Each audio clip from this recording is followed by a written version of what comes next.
सदा सर्वदा योग तुझा घडावा, तुझे कारणी देह माझा पडावा.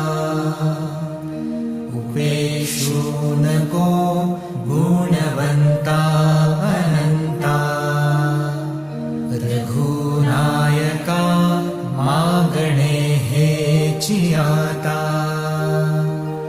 जय जय रघुवीर समर्थ. मोरया मोरया मी बाळताने, तुझीच सेवा करू काय जाणे. अन्याय माझे